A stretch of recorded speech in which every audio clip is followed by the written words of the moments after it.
तर पक्षांतर बंदी चिकित्सा समितीवरती नार्वेकरांची निवड झाल्यानंतर वेगवेगळ्या प्रतिक्रिया समोर येत आहेत। नार्वेकरांनी ठाकरेंच्या पक्षाबाबत घेतलेला निर्णय स्क्रिप्टेड होता असं नाना पटोले म्हणतात। ठाकरेंच्या पक्षाबाबत घेतलेला निर्णय दिल्लीतल्या 2 नेत्यांचा होता अशी नाना पटोले यांनी टीका केली आहे केंद्र सरकारवर आणि नार्वेकरांवर।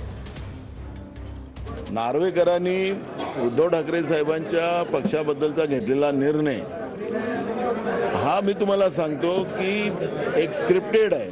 त्याच्यात नार्वेकरांच्या डोक्याचा वापर नाही आहे। ते दिल्लीतल्या जे सरकार बसलेले त्याचे प्रमुख जे 2 लोक आहेत त्यांचा तो स्क्रिप्टेड प्लॅन आहे। तो संविधानिक आधाराला नाही आणि महाराष्ट्राच्या लोकशाही परंपरेचं आणि महाराष्ट्राच्या विधिमंडळाचं एक आगळं वेगळं महत्त्व राज्यातच नव्हे तर देशामध्ये आहे। पण त्याही परंपरेला मातीमोल करण्याचं पाप त्या निर्णयामुळे आपल्याला पाहायला मिळतं आहे।